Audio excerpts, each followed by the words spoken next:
أعوذ بالله من الشيطان الرجيم. بسم الله الرحمن الرحيم. الحمد للہ رب العالمین والصلاة والسلام علی سید المرسلین اما بعد۔ ایک بہن اپنے سوال میں لکھتی ہیں کہ میں نے شادی کرنے سے پہلے استخارہ کیا تھا، لیکن اس کے باوجود مجھے شادی کے 1 سال بعد طلاق ہو گئی۔ میرے ساتھ ایسا کیوں ہوا جب کہ استخارہ کرنے کے بعد ایسا نہیں ہونا چاہیے تھا؟ تو گزارش یہ ہے کہ استخارہ کرنا بہت اچھی بات ہے۔ جہاں اس میں انسان کا دنیاوی لحاظ سے فائدہ ہے، وہاں پہ یہ ایک عبادت ہے۔ انسان وضو کرے گا، 2 رکعتیں ادا کرے گا، دعائے استخارہ پڑھے گا، اس وجہ سے اس کے نامہ اعمال میں بہت سی نیکیاں لکھی جائیں گی، اور نبی علیہ الصلوۃ والسلام کی اس سنت پہ، اس طریقے پہ عمل کرنے کا ثواب بھی ملے گا۔ استخارہ کیا چیز ہے؟ استخارے کا مطلب یہ ہے کہ ایک جائز امر میں انسان متردد ہے، اس کو سمجھ نہیں آ رہی کہ میں یہ کام کروں کہ نہ کروں، تو ایسے آدمی کی رہنمائی اس جانب کی گئی ہے کہ وہ وضو کرے، 2 رکعتیں نفل ادا کرے، اور اس کے بعد دعائے استخارہ پڑھے، اور اللہ رب العزت سے درخواست کرے اس دعا میں کہ یا اللہ اگر یہ کام کرنا میرے لیے بہتر ہے تو اس کو میرے مقدر میں کر دے، اس کو میرے لیے آسان کر دے، اس میں میرے لیے برکتیں ڈال دے، اور اگر یہ میرے لیے بہتر نہیں ہے دنیا کے لحاظ سے یا آخرت کے لحاظ سے یا انجام کے لحاظ سے، تو مجھے اس سے دور کر دے، اس کو مجھ سے دور کر دے، اور مجھے وہاں پہ لے جا جہاں پہ میرے لیے خیر لکھی ہوئی ہے۔ نبی علیہ الصلوۃ والسلام صحابہ کرام کو یہ دعا ایسے سکھاتے تھے جیسے آپ انہیں قرآن پاک کی صورتیں سکھایا کرتے تھے۔ ہر مسلمان کو چاہیے کہ اپنے چھوٹے بڑے معاملے میں لوگوں سے، سمجھدار افراد سے مشورہ کرنے کے بعد جب کسی ایک بات کا عزم کر لے تو اس کام کو کرنے سے پہلے اللہ رب العزت کے سامنے دعا کرے، جس کو دعائے استخارہ کہتے ہیں۔ لیکن کئی دفعہ انسان استخارہ کرتا ہے، پھر بھی نتیجہ اس کی توقعات کے برعکس ہوتا ہے، تو بہت سے لوگ پریشان ہوتے ہیں، مضطرب ہو جاتے ہیں، ٹینشن کا شکار رہتے ہیں کہ استخارہ کرنے کے بعد تو ایسا نہیں ہونا چاہیے تھا۔ آئیے دیکھتے ہیں کہ اس کی وجوہات کیا ہیں، اس کے اسباب کیا ہیں، کیوں استخارہ کرنے کے باوجود بظاہر انسان کو ناکامی کا سامنا کرنا پڑتا ہے۔ پہلے نمبر پہ یہ گزارش ذہن میں رکھی جائے کہ استخارہ ایک دعا کا نام ہے، اور اس کے وہی آداب ہیں، وہی شرائط ہیں جو ہر قسم کی دعا کے لیے ہوتی ہیں۔ ہم سب کو یہ معلوم ہے کہ مسافر کی دعا قبول ہوتی ہے، والد کی دعا اولاد کے حق میں قبول ہوتی ہے، مظلوم کی بد دعا ظالم کے خلاف اللہ رب العزت قبول کرتے ہیں۔ لیکن ہمیں یہ بھی بتایا گیا ہے، مسلم شریف کی حدیث ہے، جس سے یہ نتیجہ اخذ ہوتا ہے کہ حرام رزق دعاؤں کی قبولیت میں رکاوٹ بن جاتا ہے۔ تو کئی دفعہ انسان دعا کرتا ہے، لیکن دعائیں کرنے کے ساتھ ساتھ ایسے برے اعمال سر انجام دیتا ہے جو دعاؤں کی قبولیت میں رکاوٹ بن جاتے ہیں۔ دوسرے نمبر پہ ہمیں یہ بھی معلوم ہونا چاہیے کہ استخارہ کس امر میں کرنا ہے، کس معاملے میں کرنا ہے۔ ایک آدمی اگر استخارہ کرتا ہے کہ میں نماز پڑھوں یا نہ پڑھوں، حج کروں یا نہ کروں، تو یہ استخارہ کرنا ہی غلط ہے، کیونکہ استخارے کا مطلب یہ ہوتا ہے اللہ سے یہ سوال کرنا کہ یا اللہ جہاں پہ میرے لیے خیر ہے وہاں پہ مجھے لے جا،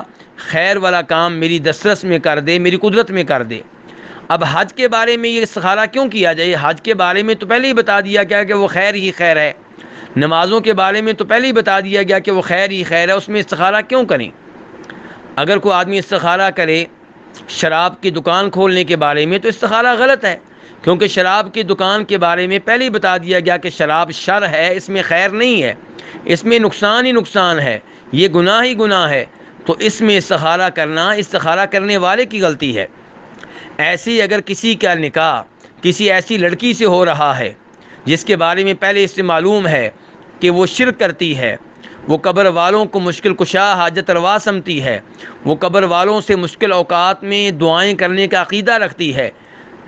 تو ایسی لڑکی کے بارے میں استخارہ کرنا ہی نہیں چاہیے۔ استخارہ کرنے سے پہلے ہی رزلٹ معلوم ہے کہ اس سے نکاح کرنا غلط ہے۔ یا کسی لڑکی کے بارے میں بتا دیا گیا کہ وہ بے نماز ہے، اب اس کے بارے میں استخارہ کرنا ہی غلط ہے۔ کسی لڑکی کے بارے میں بتا دیا گیا اس کا صحیح معنوں میں اللہ پہ، دین پہ، نبی علیہ الصلوۃ والسلام پہ ایمان نہیں ہے، وہ لبرل قسم کی ہے، تو اس کے بارے میں استخارہ کرنا ہی غلط ہے۔ ایسے ہی لڑکی کا نکاح کسی لڑکے سے ہو رہا ہے جس کے بارے میں معلوم ہے کہ وہ داڑھی مونڈتا ہے، وہ بے نماز ہے، وہ شرک کا ارتکاب کرتا ہے، وہ شراب پیتا ہے، وہ جوا کھیلتا ہے، تو اس کے ساتھ نکاح کرنے کے بارے میں استخارہ کیوں کیا جائے؟ پہلے سے معلوم ہے کہ یہ اس میں شر ہے، اس میں خیر نہیں ہے، تو یہاں پہ استخارہ کرنے کی کوئی ضرورت نہیں ہے۔ استخارہ وہاں پہ کیا جائے گا جہاں پہ کوئی لڑکا شریعت کے لحاظ سے مناسب لگ رہا ہے، لیکن اس کی اندرونی کیفیت کو ہم نہیں جانتے، اس کے حقیقی حالات کو ہم نہیں جانتے، اس کے مستقبل کو ہم نہیں جانتے، تو اس لیے استخارہ کریں گے کہ یا اللہ اگر اس کے ساتھ نکاح کرنے میں خیر ہے تو میرا اس کے ساتھ نکاح کر دے، ورنہ اس کو مجھ سے دور کر دے اور مجھے اس سے دور کر دے۔ اور استخارے میں اسی دعا کا انتخاب کرنا چاہیے جو نبی علیہ الصلوۃ والسلام نے سکھائی ہے۔ استخارہ کرنے سے پہلے اچھی طرح وضو کریں۔ استخارہ کرنے سے پہلے 2 رکعتیں نبی علیہ الصلوۃ والسلام کی سنت اور طریقے کے مطابق ادا کریں، خشوع و خضوع کے ساتھ ادا کریں، توجہ سے ادا کریں، اور دعائے استخارہ بھی توجہ سے پڑھیں، دھیان سے پڑھیں، آپ کو پتہ ہو کہ آپ اللہ تعالیٰ سے کیا کہہ رہی ہیں یا کیا کہہ رہے ہیں۔ تو یہ وہ استخارہ ہے جس کا رزلٹ انشاءاللہ اللہ رب العزت کے فضل و کرم سے خیر پہ مبنی ہوگا۔ اس سب کے باوجود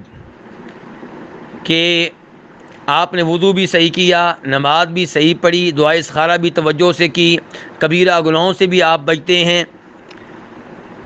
استخارہ بھی آپ نے اس امر میں کیا جس امر میں کرنا چاہیے،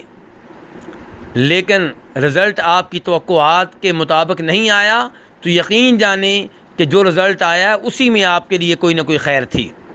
آپ نہیں جانتی، آپ نہیں جانتے کہ خیر کس میں تھی، جو رزلٹ آیا اسی میں آپ کے لیے خیر تھی۔ اگر اس لڑکے کی بجائے کسی اور جگہ آپ کا نکاح ہوتا، ہو سکتا ہے کہ وہ آپ کو قتل کر دیتا، ہو سکتا ہے وہ آپ کو آگ لگا دیتا، ہو سکتا ہے کہ وہ آپ کو جہنم میں لے جانے کا باعث بن جاتا، تو اللہ رب العزت نے وہاں پہ آپ کا نکاح کیا جہاں پہ آپ کے لیے خیر تھی۔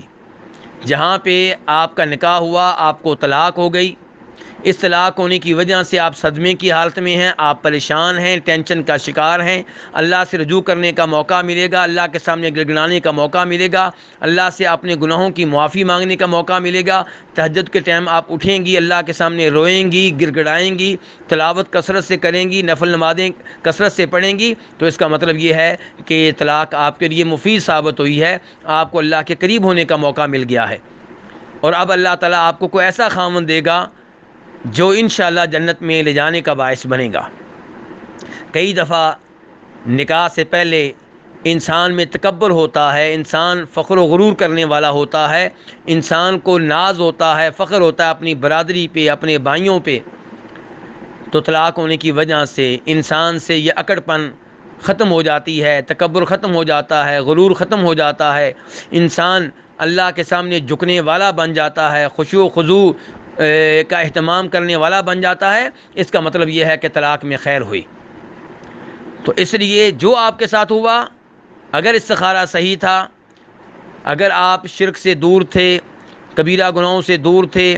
اور لڑکے میں کوئی ایسا کام نہیں تھا جس کی وجہ سے استخارہ کرنے سے پہلے ہی اس سے گریز کیا جاتا، یعنی کہ وہ نماز پڑھنے والا تھا، وہ بظاہر کبیرہ گناہوں سے دور رہنے والا تھا، فرائض اور واجبات کا اہتمام کرنے والا تھا، اس لیے آپ نے استخارہ کیا تھا، لیکن پھر بھی طلاق ہو گئی، تو انشاءاللہ اسی میں کوئی نہ کوئی خیر ہے۔ آپ کو معلوم ہونا چاہیے کہ نبی علیہ الصلوۃ والسلام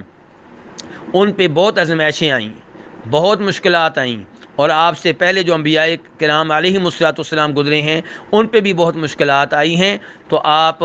یقین جانیں کہ جو آپ پہ آزمائش آئی ہے اس میں بھی آپ کے لیے کوئی خیر ہوگی، اللہ تعالیٰ پہلے سے بہتر آپ کو کوئی خامن دے گا۔ اب بس ضرورت اس بات کی ہے کہ اللہ سے تعلق کو مزید مضبوط بنائیں اور کثرت سے اپنے گناہوں کی معافی مانگا کریں، اور یاد رکھیں کہ آزمائشیں آنے کا ایک سبب ہمارے گناہ ہوتے ہیں۔ وما اصابکم من مصیبت فبما کسبت ایدیکم ویعفو عن کثیر۔ اللہ رب العزت ہمیں ہر طرح کے کبیرہ گناہوں سے محفوظ رکھے، اور اللہ تعالی ہمیں آزمائشوں سے محفوظ رکھے۔ اللہ ہماری دنیا آخرت کے امور کو